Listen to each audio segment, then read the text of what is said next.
So can you take us back to when and why Reshoring Canada was created? It was launched on April 24th, but it was many months in the making, even pre-pandemic. I was working on some projects dealing with what are called critical minerals. These are rare earth elements that are mined in Canada, and yet 75% of the world's supply chain on critical minerals is controlled by the Chinese. Why do we care about critical minerals? Well, if you want to have electric vehicles, for instance, you need lithium, you need to mine it, and many other things besides solar panels is another good example. You need access to critical minerals. Then the pandemic hit, Nima, and at that point, we had a massive shortage of PPE supplies, personal protective equipment. And then obviously a year later, we had vaccine shortages. So it really became evident that not only for manufacturing jobs, which is the traditional reason why you want to reshore things and have that supply chain, but you also need to have it for national security reasons, and you also need to have it for public health reasons as well. And so we launched it. We wanted to be a non-partisan, and that's the way we structured it. And since then, it's been growing very, very rapidly. Now, Tony, normally supply chains are considered a matter of business or an economic subject, but you and Reshoring Canada are suggesting that supply chain modernization is a matter of national interest. So why is that?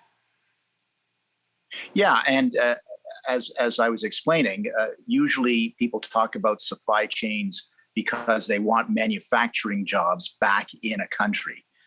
And they don't want them to be outsourced to China or other parts of the world.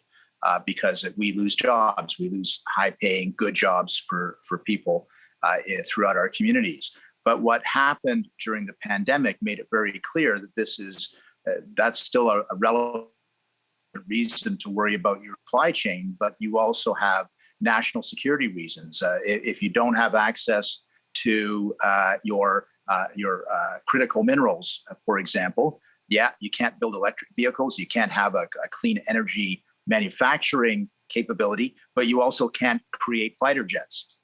So there's a national security element. And then the public health and welfare element is with vaccine production and access, as well as PPE supplies. So it became a broader discussion. And certainly when we launched Reshoring Canada, I didn't know what to expect in terms of reaction, Nima, but the reaction was basically, well, it's about time somebody took this seriously. And that's been the reaction in the manufacturing sector, in government circles, and with other like-minded groups like the Chambers of Commerce and so on. Now, we know economies are not just things, but people too, Tony. So how does the Canadian labor force fit into the supply chain issue? Well, it fits in very well. We've got a highly educated labor force with a lot of good skills. And when the jobs had been flowing overseas, obviously, they were not to the same extent available for hiring or for expansion of jobs and so on. So there's a real interest amongst labor unions and just basically working people to see the reshoring of manufacturing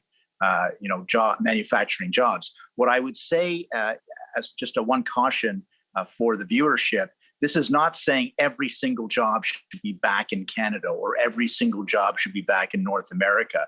I understand, and we understand, global supply chains are still necessary, but we believe a case can be made that it is not as cheap as some people think and not as advantageous as people think to keep these jobs offshore, that there's actually an economic reason to bring them onshore again as well. All right, Tony, just about 30 seconds left, but what are some next steps for your organizations or current steps that the organization is working with right now? Two things in 30 seconds. We're completing a national survey of CEOs and other like-minded people to see where the gaps are so we can advocate publicly what should be done.